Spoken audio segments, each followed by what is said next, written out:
Naam, mtazamaji mpenzi wa runinga Jufa Media, na kukaribisha kwenye matangazo yetu ambayo inaendelea kupeperuka kutoka mtandao wa YouTube. Leo utakuwa nami Banza Alain Taxis, na karibu zaidi kwenye matangazo yetu. Miongoni mwa yale ambayo tunaongelea leo ni kuhusiana na milio ya risasi imesikika huko maeneo ya Masisi, Kivu Kaskazini asubuhi. Hiyo ni baada ya ndege isiyokuwa na rubani maarufu kama drone kushambulia kambi ya waasi wa M23 maeneo hayo. Na kwingineko nchini DRC, serikali ya nchi hiyo imepiga marufuku utumiaji wa kuku kutoka nchi ya Poland ambazo zinakuja kwa staili ya kuku baridi. Na mwishowe utaenda kujua kwamba shirika la raia la Sosiko RDC imetoa takwimu ya mwaka mzima ya visa vilivyoripotiwa Kivu Kusini.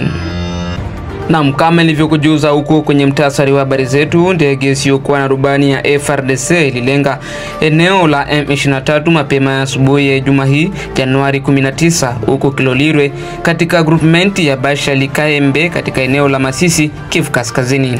Kulingana na vyanzo vya ndani, milio ya risasi kutoka kwa ndege hiyo isiyo na rubani ilisikika kati ya masaa 4 asubuhi kuelekea saa 5 kwa saa za Afrika ya Kati, huku vyanzo hivyo vikizungumzia kuhusu msimamo wa M23 ambayo hautaki kuachia usukani. Kwenye akaunti ya X, Twitter ya zamani, waasi wa M23 wamedhibitisha shambulio hili. Wanaripoti kwamba raia waliuawa, ngombe walichinjwa na mali ya kibinafsi ilishikwa na kuporwa, ikiwa ni pamoja na kiwanda cha jibini kwenye Ferme d'Espoir huko maeneo ya Kivu Kaskazini.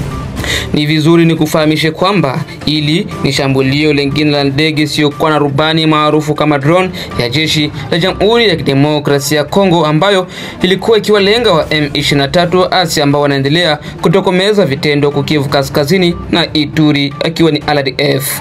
Na kwingineko, waziri wa biashara ya kigeni Jean Lisie Busa alipiga marufuku rasmi ya uuzaji, usambazaji na utumiaji kote nchini DRC wa sehemu ya nyama za kuku za baridi kitokea nchini Poland kupitia Uholanzi. Hatua hii himo katika taarifa kwa vyombo vya habari iliyochapisha Alhamisi mjini Kinshasa, makao makuu ya nchi hiyo.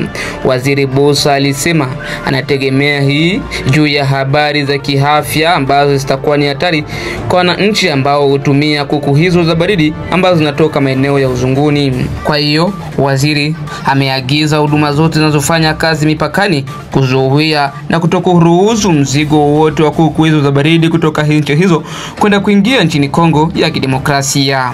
Tukisalia nchini DRC, jopo la maaskofu wa kanisa Katoliki barani Afrika pamoja na Madagascar wapinga kauli ya moja ya kubariki ndoa za ushoga kama ilivyotangazwa na mamlaka ya kanisa hilo mwishoni wa mwaka uliopita.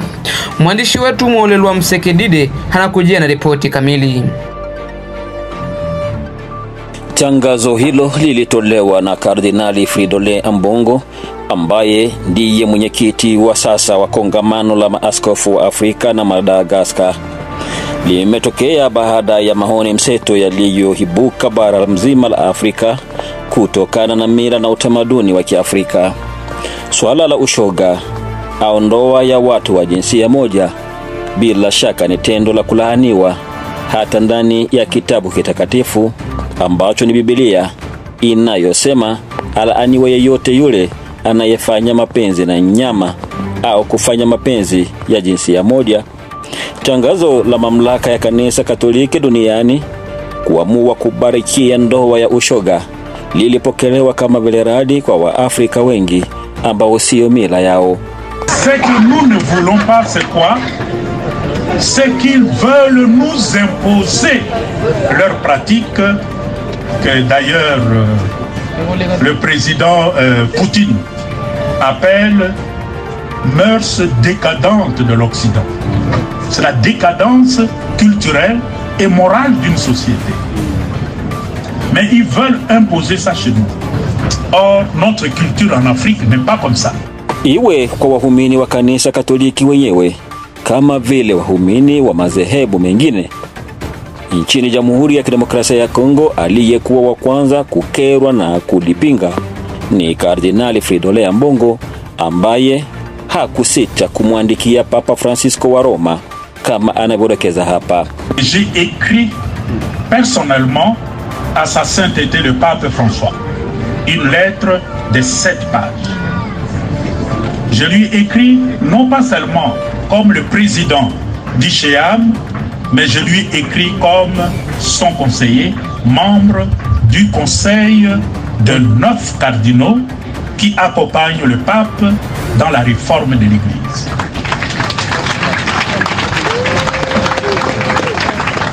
Ikiwa haitoshi, kardinali huyu aliukuwa wazi akisema watu wa nchi za magharibi wasilazimishe wa Afrika mila zao.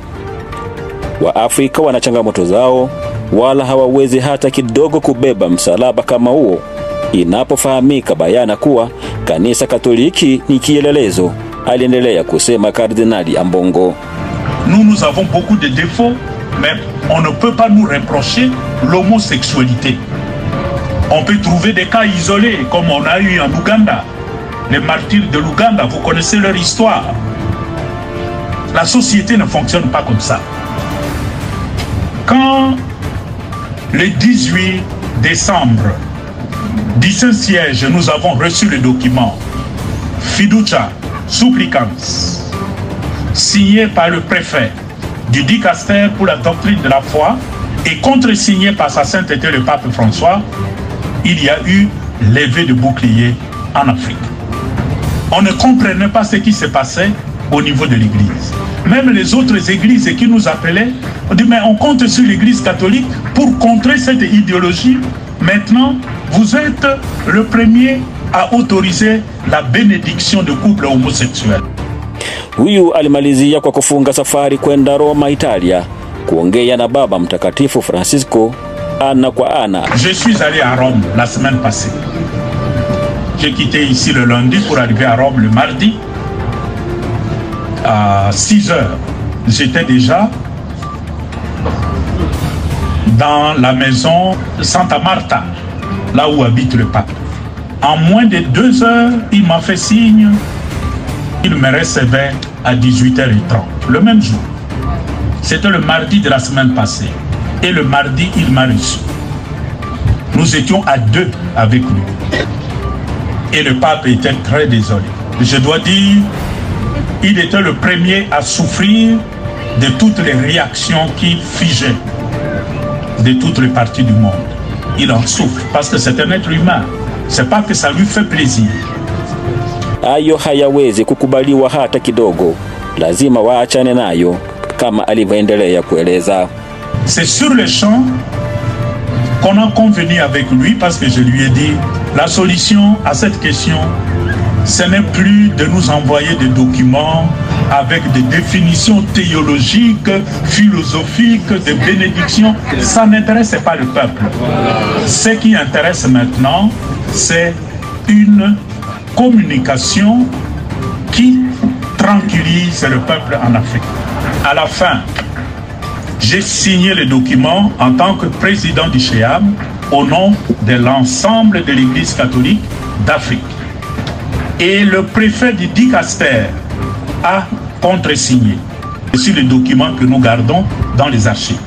Et le document est intitulé « Non à la bénédiction des couples homosexuels dans les églises ».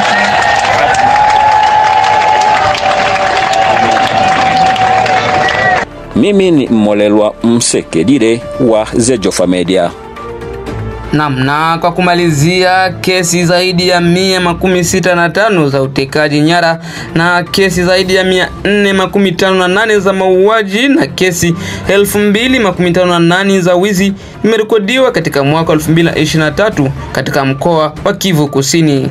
Haya yanajitokeza katika ripoti ya wafuatiliaji wa usalama iliyofanywa na jumuiya ya kiraia ya Sosiko RDC nchini Kongo ya Kidemokrasi jimboni Kivu ya Kusini. Natasha Mingu Andrea hikoja habari hii. Katika ripoti hii ni jiji la Bukavu limerekodi visa kadhaa vya kupenya na kufuatiwa na eneo la Uvira. Kuhusu kesi za mauaji, eneo la Fizi limeweka rekodi na kesi 119 kati ya 458 zilizorozeshwa. Kwa mashirika ya kiraia ya wananchi wa Kongo, Wanaongeza kuwa Fizi inakuwa ya kwanza na wizi, kesi 385 kati ya kesi 2058 zilizorekodiwa. Kwa upande wa ubakaji, eneo la Fizi tena limechukua nafasi ya kwanza na kesi 32 zilizorekodiwa kati ya 159. Jiji la Bukavu na eneo la Fizi ndivyo vinaongoza kwa kesi 20 kila mmoja kuhusu kujilipizia haki. Eneo la Uvira limerekodi visa 328 vya utekaji nyara, mauaji kati ya 928 vilivyoorodheshwa, ripoti hii pia imeonyesha. Pia kati ya watu 269 waliokamatwa na kuachiliwa wakati wa migogoro ya silaha, eneo la Fizi lina kesi 98. Eneo la Uvira limerekodi idadi kubwa ya kesi ndogo zinazohusiana na vikundi vya wenyeji wenye kumiliki silaha pamoja na kesi 20 kati ya 84 vilivyorekodiwa katika ripoti hii. Ikikabiliwa na picha hii ya huzuni, Sosiko DRC inatoa wito kwa serikali ya Jamhuri ya Kidemokrasia ya Kongo kuzidisha usalama wa watu na mali zao katika jimbo zote pamoja na kona mbalimbali za Jamhuri ya Kidemokrasia ya Kongo. Ila pia wanatoa wito kwa mamlaka za mitaa, kijeshi, polisi na washiriki wake kuzidisha mikakati na taratibu za kuhakikisha usalama wa watu na mali zao. Nikiripoti kutoka mjini Bukavu, mimi ni Natasha Mingu Andrea kwa niaba ya The Jofa Media. Naam, na ni kupitia ripoti ya mwandishi wetu toka mjini Bukavu ndipo tunakunja mkeka kwenye matangazo yetu ambayo tulikuandalia leo. Shukrani kwa wewe ambao ulikuwa nasi mwanzo mpaka hapa, pia na kualika kwenda kulike, kushare na kusubscribe channel hii ikiwa ni The Jofa Media. Banza Alain Taxes na kutakia kila laheri.